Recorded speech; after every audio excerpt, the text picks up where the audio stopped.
What am I saying again? This is MPW, MPW. the podcast with your host, Xylo Aria. Cool. A podcast about music production for the everyday musician, where we learn from experienced studio engineers and each other. Hello, everyone, and welcome to this episode of the MPW podcast. I'm your host, Xylo Aria, and today we are here with the awesome Stacey Bedford. And Stacey is the CEO for the music e-commerce platform Bandzoogle, and she was named in the Billboard International Power Players list in 2021, as well as the Billboard Digital Power Play list in 2019. So we are very, very excited to have her here with us. So how are you, Stacey? How's your day? Hi, my day is going great. You know, the weather is beautiful and the sun is shining. And yeah, I'm very happy to be here. Thank you. Oh, no problem. It's a pleasure to have you. And today we are going to be looking at websites and the importance of them for artists. But before we do that, I would love to hear a little bit more about your story as well and your journey into where you are today. And did it start off with you as a musician, and how did that all work? Well, I'm going to date myself, but if I were to talk about where this all started, I would say that my tech training started off back in the 1980s when I broke my parents' 386. So my love of tech and music goes pretty far back. I've always had a curiosity of computers and technology. Sometimes it's gotten me in trouble, like in that example. But I would say that from a very young age, music just entranced me. I went on at a young age to learn coding and graphic design in my free time while I was quite young. And then later, when in my teens, I took a digital imaging course in college and MySQL and more coding, and during my economics undergrad, all for fun. I spent most of my formative years at live music halls or band practice with friends. So I spent my time really from a young age, as I do now, with music and tech in equal amounts.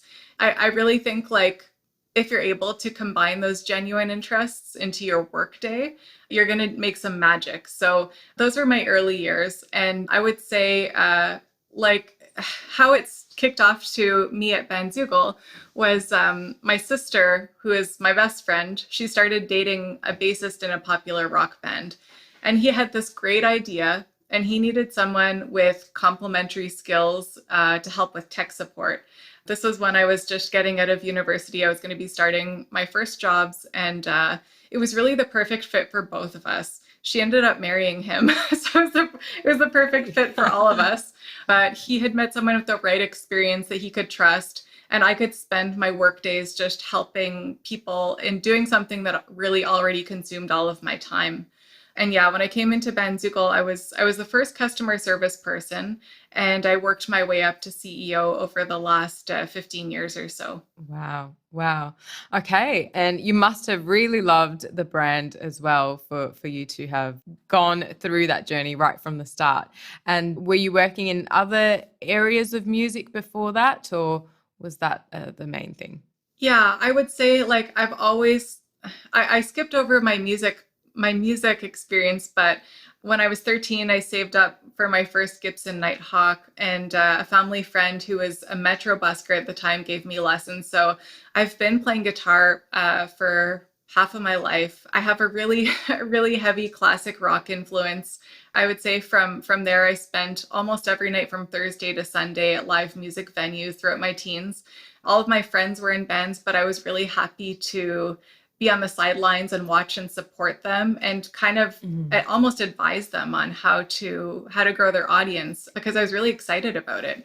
But I would consider myself more of a music fan, and today I'm still surrounded by these ultra talented people. So I have trouble calling myself a musician, but I do play guitar, and I've been involved in music in my whole life. I love that. And one thing that we have found as well through this podcast is that people often start off as a musician, and then the journey just takes them in all these different directions, and they end up working somewhere in music that they might not have thought of at all at the start. So today, talking a little bit about websites and their importance for artists. I guess social media is becoming just so huge and such a big part of our lives, and also just the strategy that musicians need to have as part of their music marketing. And with the rise of the social media, some people feel like, or I've heard people say that websites are dead, we don't need them. What would you say to this? I would say, and this is a huge topic right now, but I would say that the idea that any one particular company, be it Facebook or Twitter or TikTok or anything, would replace websites as a whole, it's not a new concept. And in fact, like that, I've been hearing that for the last 20 years since Bandzoogle started. And I would even say, like, by comparison, the year Bandzoogle started, MySpace was born. And as a fledgling tech startup, like, this was terrifying because we had at the time, like, we were just starting out, we didn't have a big customer base, and we were sure that it was going to take us out because artists were really involved in this new social media community building in this other way. But I would also say that throughout the last 2 decades, we've seen so many social media trends come and go.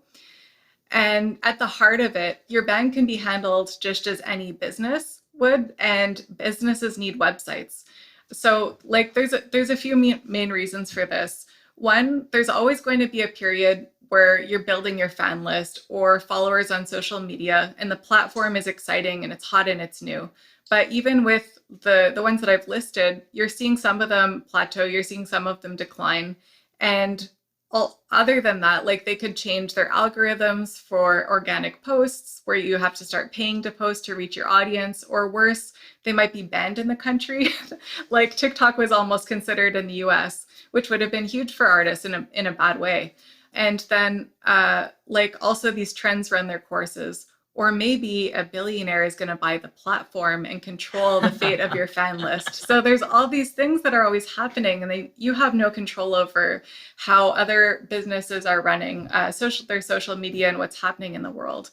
But, like, when this happens, you lose your entire following and the way to connect to your fans that you've spent all this time and all these resources on. And unfortunately, like, if you haven't built out a contact list that you own, you have to start all over again. And this is exactly what has been happening to artists on social media platforms over and over and over again. So I'd say that you should absolutely have a presence on social media. That's very important. You want to hang out where the party is now, but you want to drive those fans and those engagements back to your website, make that a hub for all things related to your band. And then you could own the relationship, you can own the experience, and then you can foster a relationship for years to come with them. Yeah, okay. Definitely a few things to think about there. And yeah, I mean, I can imagine if an artist just put all their eggs into the MySpace basket, that wouldn't have worked out well for them in the long term. So, okay, so if we understand that we need a website to build our own community and be able to manage it ourselves rather than it being something that belongs to another platform, then it can come to setting up the website. And from what I know, to set up a website, you need a couple of things, and I'm sure there are more as well, but mainly, I guess, a domain and a web host. So could you define for me what these things are for someone that doesn't know? Yeah, and that's a good question. And it's always down to the fundamentals, because I take for granted that I use these words every day at work, but, like, it's not like, websites are not something that people think about every day as artists. So your domain is your website address. For example, mybandname.com or myrecordlabel.org. You can purchase a domain name as long as it's not owned by anybody else. And in comparison, your web host is basically where your domain is pointed. So this is the company that stores all of your files and your web pages and all of the content that your domain is pointed to. Think about your web host as your virtual house, and your domain is your street address. Oh, okay. I've never heard that analogy before. I like it. Okay, that's great. So say, I guess we could buy a domain there are a lot of different websites and things you can buy it from. It would be great, I guess, if you buy it, or, if it's part of your host and they provide that for you as well. So then if we think about, mainly our job is to choose a web host, and hopefully they will provide the domain as well. What kind of things would you need to think about in choosing the right web host for you as an artist? Well, above anything else, you want to make sure that your host provides all of the tools and all of the support that's adequate for your level of tech knowledge. So you don't want to get into a relationship where this means like if you run into any issues with your hosting or the display of your website, responsiveness, how your website behaves on different devices and how it adjusts, anything at all, that you're either able to handle that on your own, or if you can't, that your host will provide enough support to resolve the issue with you or for you. So make sure that you're paired up with something that is at your competency level. Like, for example, a lot of web designers really like working with WordPress and run their business off of building WordPress sites because they're not very easy for non-techies to maintain. So that's like a whole other business model. Next, you want to make sure that the website has a lot of the tools that you would need in-house. And I would say the reason for this, why this is important, it's because if something stops working, the host won't usually support external tools. So maintaining external plugins can be a lot of work, and that's a really avoidable time sink. And you don't want things to not be working properly when visitors are on your website too. Another on that point, on reliability, another important point is uptime. It's even normal for some of the biggest sites or even social media to go down from time to time, but you want to look for something that has at least 98% uptime.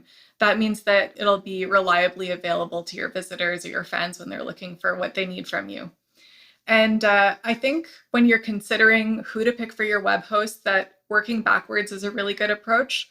Think about what you want to accomplish with your website. Is it informing visitors about upcoming shows? Is it selling merch? Is it linking to all of your music distribution options? Make a list and find a service that covers as many of them as possible.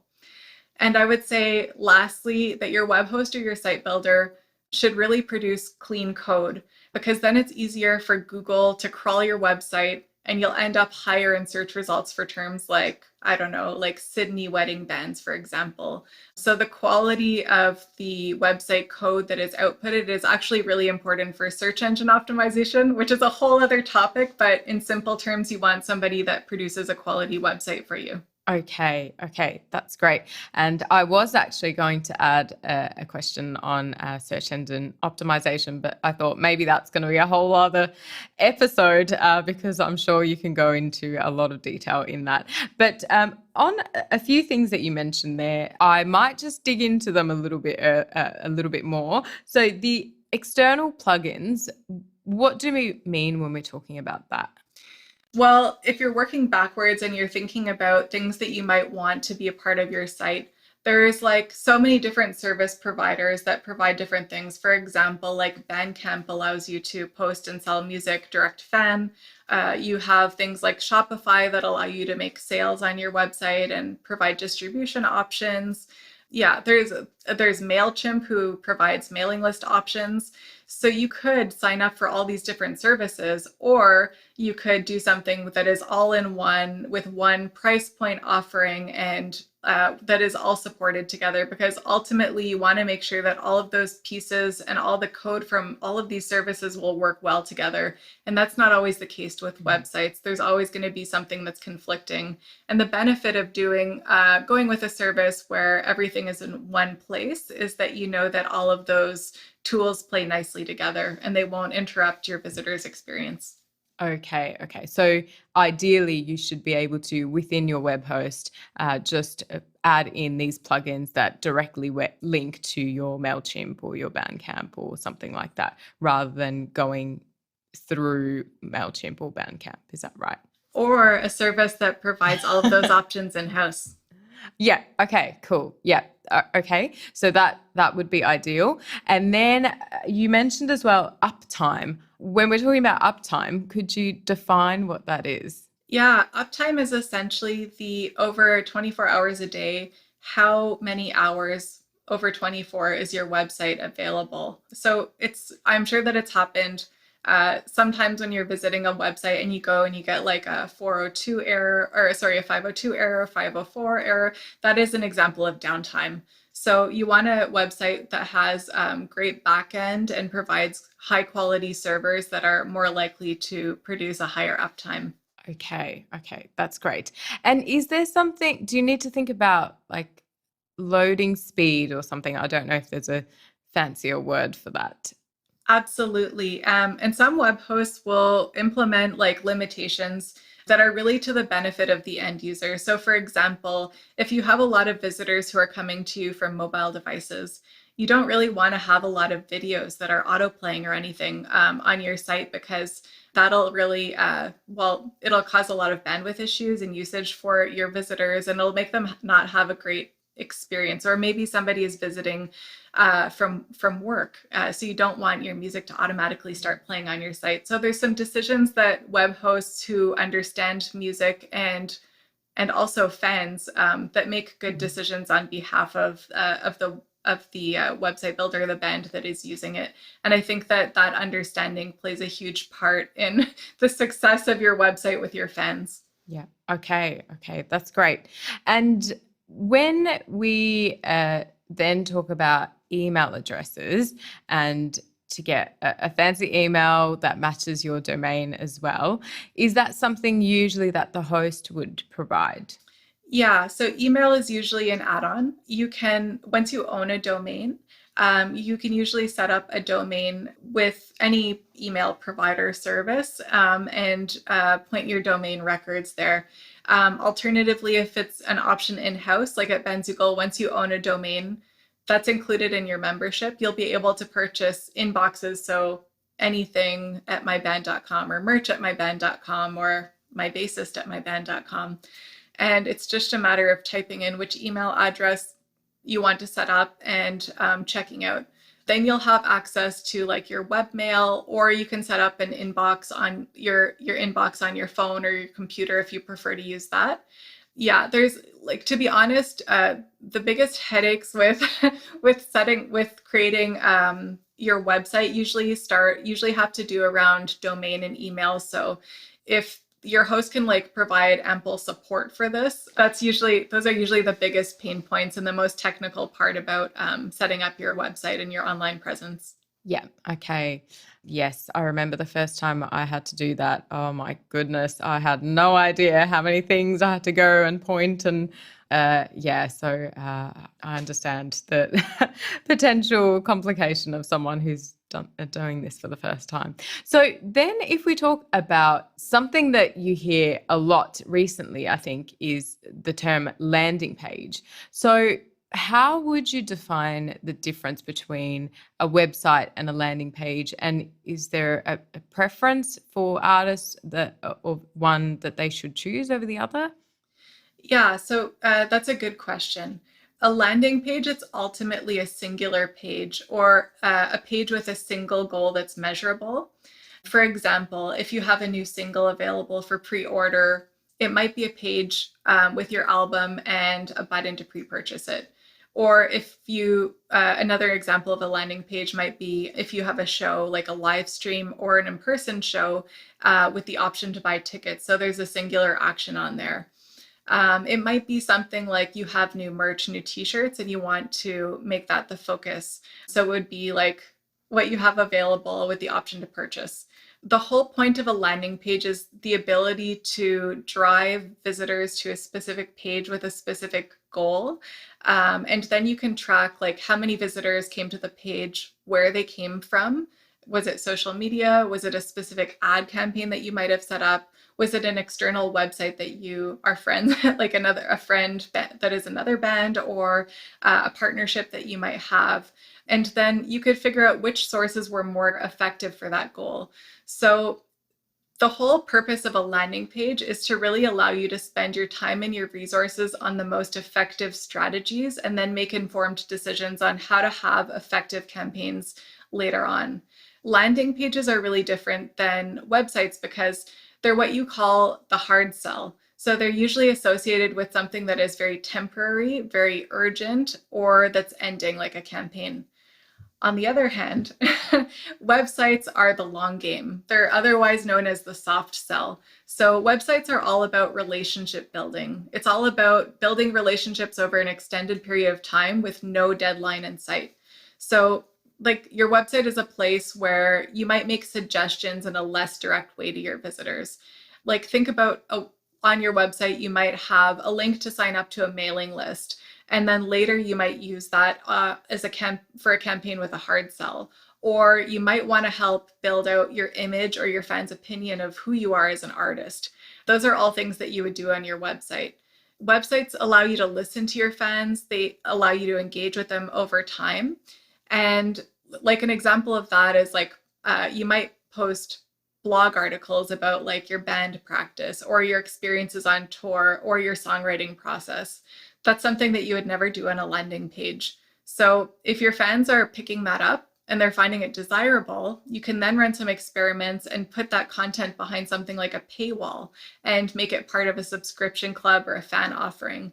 There's so many things that you can do to delight your audience on your website. It's very similar to putting on a show.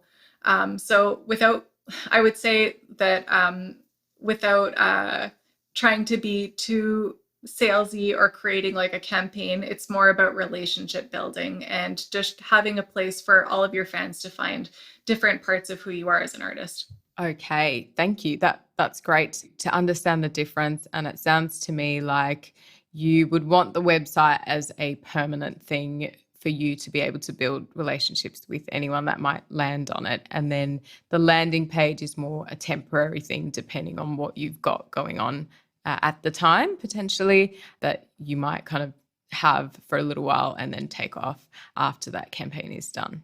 Absolutely. And I think that they work really well together. Along with social media, they're all just part of your business strategy. Yeah. Okay. That's great. What would you say? I mean, we've spoken a little bit about different things to look at when you're choosing a host. And obviously, Bandzoogle is a web host as well. So what would you say are some things that maybe set Bandzoogle apart from other web hosts, especially as an artist where maybe what you're looking for isn't the same as, maybe any random business that's trying to set up a website? Yeah, and I think you actually hit the nail on the head, because Bandzoogle, we're this fully bootstrapped, so we've never taken outside funding. We're not very common in the tech world. So we're a fully bootstrapped group of musicians, and we're just building out tools that we would need ourselves as artists.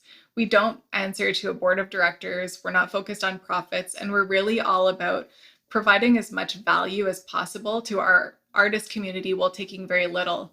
Like, I've been at Bandzoogle for over 15 years, and we haven't raised prices in 18 years. So I would say, like, another thing that stands out about us is that we win awards for our incredible customer service against much bigger companies in the tech space and much more generic companies. And the sum of all of those things is that music-specific pro-level tools are produced. And, like, of course, there are other generic website builders available. And maybe you could accomplish some similar tasks by signing up for and paying for 7 separate services, but our offering is really catered to artists, and it's an all-in-one, fully supported service. And I would say that one of our most unique propositions is that we're 100% commission free.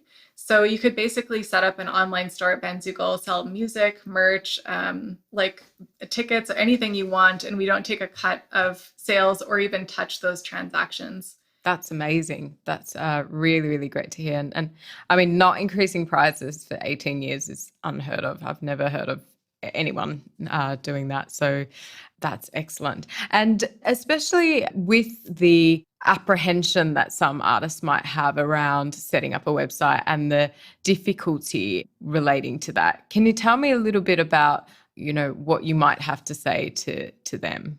Yeah, I would say that it's like stage fright, right? Or writer's block. You need to think about it as any other impediment. And as artists, we have so much experience with overcoming these psychological obstacles in so many different ways. And the best advice I would say is just get started, just start somewhere. And that's usually the best, the best way forward is to take a step, right? Bandzoogle itself is really easy to use. We have this 3-step site builder that'll walk you through everything that you need to do to get started. And it's not as intimidating as you think it would be.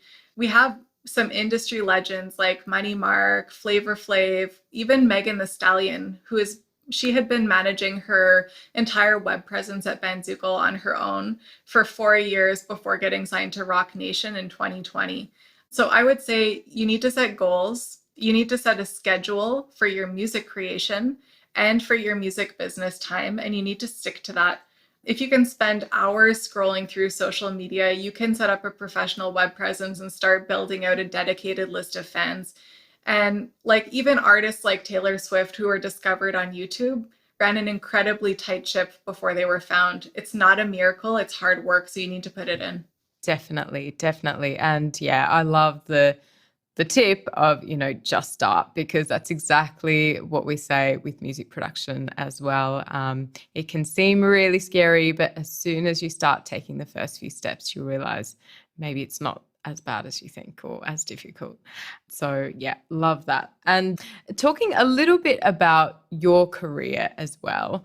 And like you said, with anything, it doesn't just happen, and there is a lot of hard work behind it. And being a CEO of a company like Bandzoogle, I'm sure comes with its great things and also challenges. So can you tell me a little bit about what has been your biggest highlight in your career so far? I've had the best month at Bandzoogle. So at Bandzoogle, I would say I was really proud when we won 2 Stevie Awards for Best Customer Service. That was a really big deal for us. And I started out in customer service, so I was so proud of the team. But this month has been crazy. Bandzoogle won Canada's top small and medium employer award for the Globe and Mail, which is a big deal for a company like ours. And I love that it recognizes just the importance of treating your staff properly.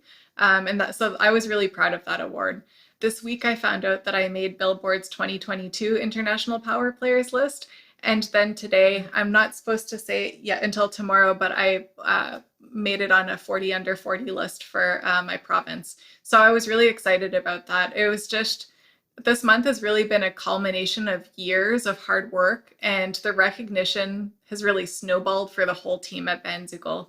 I would say it's pretty humbling to be given the opportunity to take this homegrown tech company and be recognized on a global scale alongside Universal, Sony, YouTube, Amazon.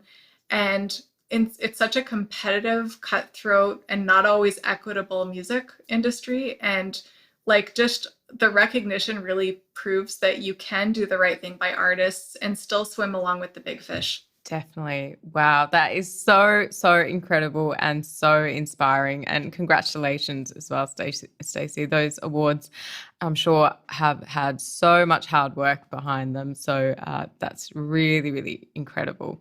And then looking at the other side, what would you say has been the greatest challenge for you so far, and how did you overcome that? Well, so there's a lot of challenges. It's not easy to run a tech company, and it's not easy to do it during a pandemic. Bandzoogle, our staff, we're all very clove, and I think the average staff member has been at Bandzoogle for 8 years. So we stay together for a long time, and we've always worked as a remote distributed team. Even 20 years ago, that's how we started, and that was really unheard of. But I would say throughout this time, my biggest challenge has always been being taken seriously. And when I started, I was this young, relatively inexperienced woman with a very informal disposition. I'm on my best behavior right now, but I swear, I usually have purple hair, and I had this high capacity for problem solving and this natural inclination to lead and motivate people. I was all about just trying to make it the best time possible anytime I entered a room. And I would say in a remote tech company, I really had to prove that unconventional can be just as effective, if not more effective, than what you would expect from what you envision as a leader of a tech company. To me, this really meant taking on a lot more burden and responsibility than some of my male counterparts, just to show that I was perfectly capable. And I would say, like opportunities are not easily given to women and visible minorities. So I had to work pretty hard at this. But like when I look back to all of those challenges, it resulted in a lot more competence and experience. So even though it was harder, in the end, I'm better off for it. So I would say there's a lot of privileges in the business world, especially in tech, that will present obstacles. But for me, part of me wants to push that envelope and just be an example of what you expect a CEO to not look like or act like or sound like. I love that. That's so lovely. And I'm sure very inspiring to a lot of our listeners and to myself as well. And yeah, I mean, if you started with purple hair and you wanted purple hair, then, you know, that's great to completely change that image of what we think a tech company CEO should look like. So I love that. And I guess doing what you do, it can be quite stressful as well. And everyone has different hobbies that they use to kind of get their mind away from what they do day to day. And I think I saw that you took up beekeeping as a hobby, which is really random. So tell me why this of all things, and how does this help in other areas of your life? Oh, well, I started beekeeping and it was because I don't take a lot of time off. I had like this rare sick day, and I have 3 kids, and one of them just said like, I want to play this video game about bees. Can you tell me more about bees? So I was laying on the couch, I was sick, and I just started reading about bees. And I was like enthralled, like I went deep. And then a week later, I was buying my first beehive. So I have this habit of like being really committed to my interests historically. And I just find bees endlessly interesting. Like it's true, like running a company is quite stressful. And I make a point of like almost scheduling or allocating time to my interests outside of work. And that's really important because all of those experiences that you have make you a better person at your work life. They give you a better perspective. You have external experiences that you can relate to what you're doing, and you bring more to your job. So I would say beekeeping is quite a strange one, but I have a lot of hobbies. The other night I was like having so much trouble falling asleep, and I went on a deep dive looking into like sea creatures that you find in Mariana's Trench. And my husband just looked at me and he was like, please don't buy an octopus. Like this is this is the person that he's living with, the poor guy, you know? But yeah, I have a tendency to go deep with my interests, and I've been beekeeping for 4 years. And I really love that and how it relates to a gentle monarchy and just the organization of how they work together. And yeah. Love that. So we may or may not be seeing Stacey's Octopus Keeper coming out on Netflix sometime soon. So we will keep an eye out for that. But that's great. That's great. And yeah, I completely can relate to having or needing different hobbies to kind of take your mind off things. And me, I'm the old craft lady, and I will do everything there is to do with crafts. So yeah, that's my thing. And we need something to switch off from what we do day to day. So it's been so lovely chatting to you, Stacey, and really appreciate you taking your time to have a chat with us. And I know I've gotten a lot out of what you had to say, and I'm sure our audience has too. So thank you. Thank you so much for having me. It was really lovely speaking with you. And you. All right. Well, I will leave you to the rest of your evening. Thank you.